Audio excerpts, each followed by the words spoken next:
Carlee Russell, the Alabama woman that was charged with faking her own kidnapping, was officially charged on Friday, July the 28th. This story gained national attention 2 weeks ago. Carlee went missing on Thursday, July 13th. She reappeared 49 hours later with a wild story about what had transpired. We learned days later from her attorney it was all a lie. This is the full press conference given by Hoover Police Department with the charges she is facing. Good afternoon, everybody. Welcome to the Frank and Pam Bearfield Training Center. I'm Captain Keith Sescaliba with the Hoover Police Department, and we're here today to provide you with the latest update in the Carlee Russell investigation. Joining me at the podium today will be Police Chief Nick Durzis, followed by Alabama Attorney General Steve Marshall. Chief Durzis will make a prepared statement. After Chief Durzis' statement is over with, Attorney General Marshall will also offer a few comments.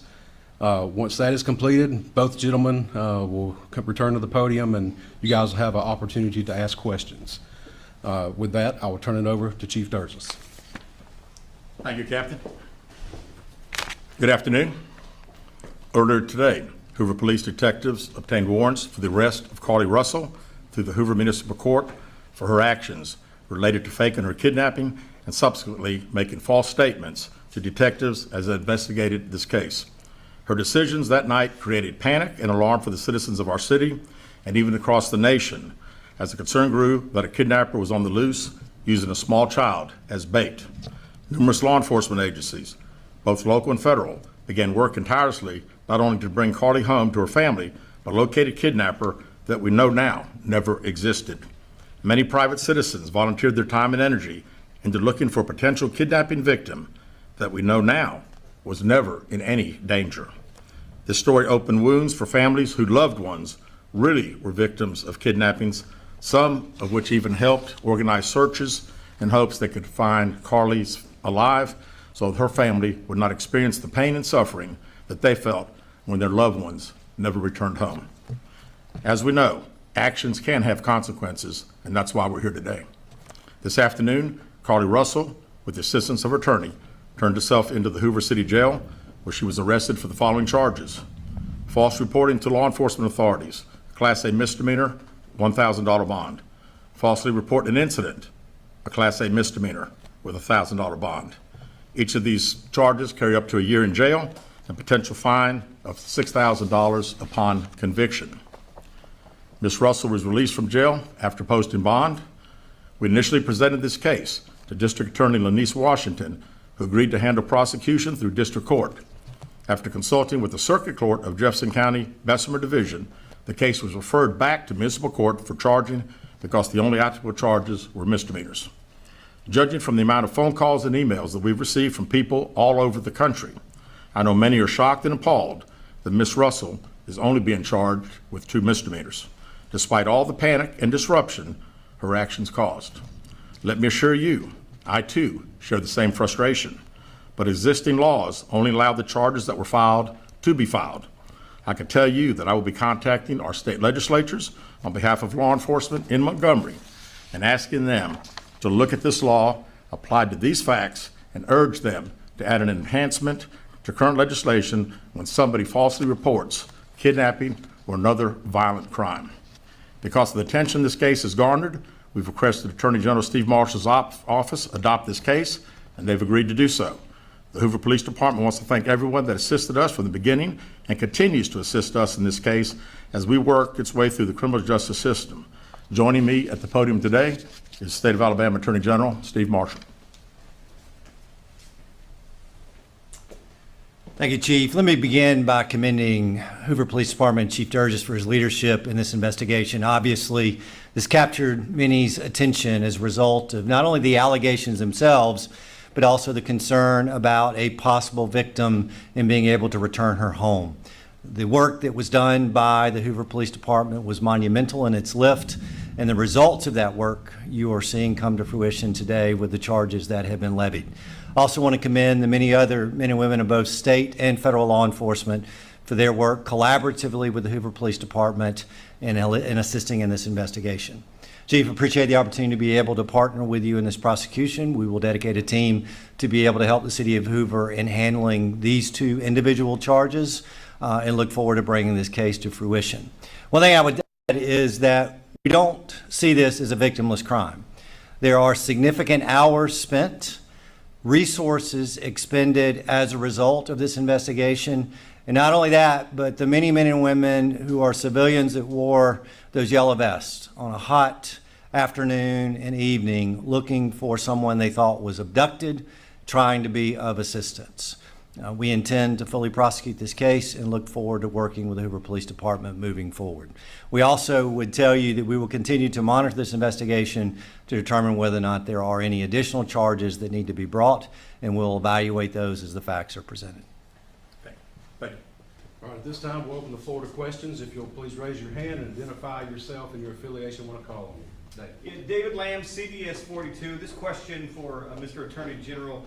What is it about this case that made it rise to the level to where it was a case that you wanted to take on and be involved in? We handle cases across the state. We have jurisdiction throughout for both misdemeanors and felonies. And when Chief Durgis asked for us, we were more than happy to be able to assist. Is it common for you all to be involved in misdemeanors like a case like this? It's not uncommon.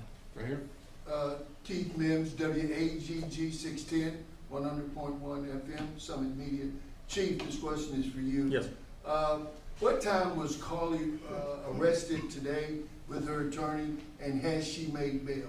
She has. She was processed in our facility within the past hour. Do you expect any charges to be forthcoming with her parents, or is this just all on Carlee at this point? At this point, and again, I think anything is, all as the Attorney General said, their team will also be searching through our files, and we'll find out what they say. Carol. Carol Robinson with AL.com. Have you, since we spoke last in the press conference, been able to retrace where she was during the 49 hours she was missing, and have you determined if she was with anyone else during that time? We have not found anything out on either one of your two questions. Right here. Valerie Bell, ABC 3340 News. Has there been any decision about a possible civil suit against Carlee and or her family? Also, what impact would this have on Hoover Police Department filing a suit have on the criminal case as well? Yeah, we have not discussed that. Of course, we talked about the hours of overtime and all the significant resources that we used. And we'll certainly be talking to the Attorney General's office about possibly getting some of those funds returned to us. Lisa Crane, WBTN 13. In an earlier press conference, you outlined some items she had taken from her employer. Any potential theft charges for that? Those would have taken place in another jurisdiction, so we would not have charges ourselves. Ashley Robinson, WBRC. Chief, do you mind repeating those charges and fines one more time for us? Sure.